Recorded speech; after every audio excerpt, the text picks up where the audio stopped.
where I stop doing this stuff so late consistently, and it's just like always up at a decent time, you know? One day that'll happen, but that day's not today. Anyway, let's just jump into it. As you can see by the title of the video, we're going to talk about, I feel like the games that aren't talked about as much when it comes to Legend of Zelda. And that's going to be one of the 1DS title I have. I don't have Spirit Tracks, so can't say anything on that. But we are going to talk about Phantom Hourglass. And I am going to open this nice smelling glade because it smells good. So we are going to continue on to the gameplay.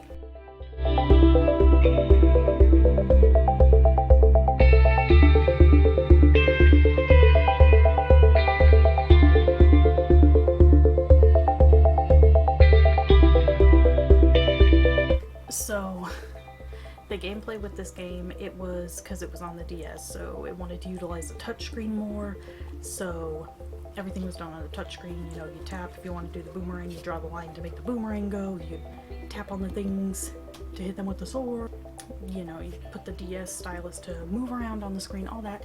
Like, it worked perfectly fine. There was nothing wrong with it. I personally didn't mind when stuff was controlled like that, like Wild World is controlled that way. I really didn't mind it.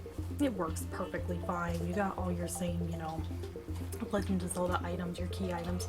Except in this one, there is no musical instrument, and what you do have is your Phantom Hourglass, which gives you a certain amount of time that you can be in the Ocean King's temple before you get kicked out, because the thing with the Ocean King's temple is you will get kicked out after a certain amount of time. So as you're going through the game, you're collecting more like sand for that to make it longer. So we're going to talk more about that, don't you worry. Let's continue on with the story.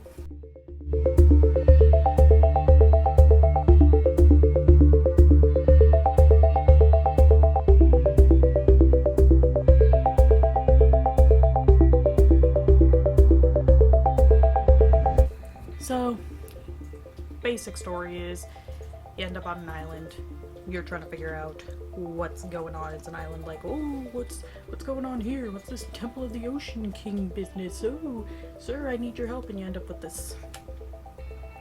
You know, of course, he's an interesting character in that he, you know, is kind of like Zelda characters, quirky. He's rude and he's like, I don't want to help you, blah, blah, blah, but you're basically trying to get to the bottom of the Ocean King Temple. For other stuff in the story, it's like any Zelda game, you know, you don't want to say too much, because then you'll start giving spoilers. Really fine. And now we're going to move on to the long part of my thoughts and opinions.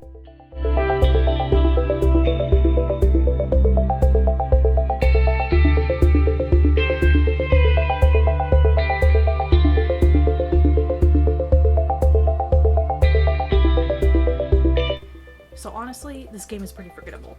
Like, I really didn't remember a lot. There was one boss that was cool. He's like a tall skeleton thing, I remember. There were some fun items, like, kind of, I guess, fun items. Like, you can make the sand go higher, and it made for some cool puzzles, and the dungeons weren't necessarily bad, but the big problem comes with the Ocean King's temple. And you have to go back to it repeatedly because, like I said, your goal is to try and get all the way to the bottom.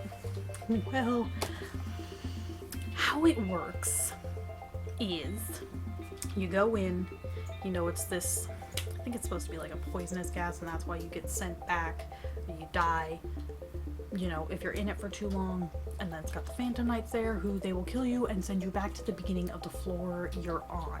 But you have these little hideaway holes where they can't see you, and where you're also not taking any damage, so your timer is stopped. Now, this place is very tedious because until you get to certain points, you have to go all the way through each and every floor.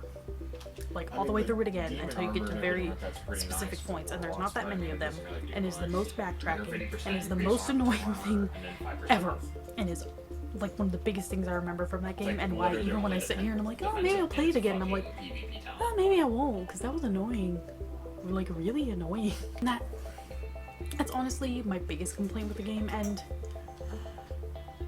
it really is honestly just a pretty forgettable title. Like, There's a lot of characters I don't remember. I don't remember most of the, you know, I ended up forgetting most of the dungeons. It's just bland and a boring one. Like, I don't know what happened with that one. I don't know if Spirit Tracks is any better. I don't think it is from what I've heard, but the only memorable thing was the horrible bad thing of having to go through the Ocean King's temple. And I feel like your game probably shouldn't be remembered for the really bad, annoying, huge thing in the game.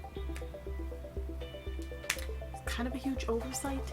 And I also remember there was, so there's going to be some spoiler, but at the end of the game, when you're on the ship trying to find the Phantom ship, that's also really annoying, if I remember correctly, because you have the fairies that are on the screen and you're trying to steer towards it, and I remember that being one of the most annoying things as well I was trying to do, because I was trying to find the stupid ship and it was taking forever. Like, maybe I was just bad at it at the time, but I remember it being super annoying. So honestly, I'm gonna give this game a 5 out of 10. If you really like Zelda games, I guess if you really want to, if you're really that bored and you can probably find it pretty cheap, go ahead and get it. If this is gonna be your first Zelda game, don't get it. Don't judge others on it. I mean, you can get it, but don't judge other Zelda games on it. Like, just let it set the bar really low for Zelda games, and then you'll really enjoy all the other ones. Just trust me on that. So yeah, only a 5 out of 10. But anyway, if you like this video, go ahead and leave a like. You don't have to, but it helps me know what you enjoy watching. Go ahead and follow my Twitter and Instagram down below. I also streaming on Twitch every Monday, Wednesday, and Saturday. Apex on Monday and Wednesday, and Saturday we're going to start streaming something new. So come in for that. If you want to see more videos like this, go ahead and hit that subscribe. I upload these kinds of videos every Friday. Monday and Wednesday is Let's Plays. Right now it's Persona 5 The Royal. And anyway, that is going to be it for today, and I will see you all next time. Bye!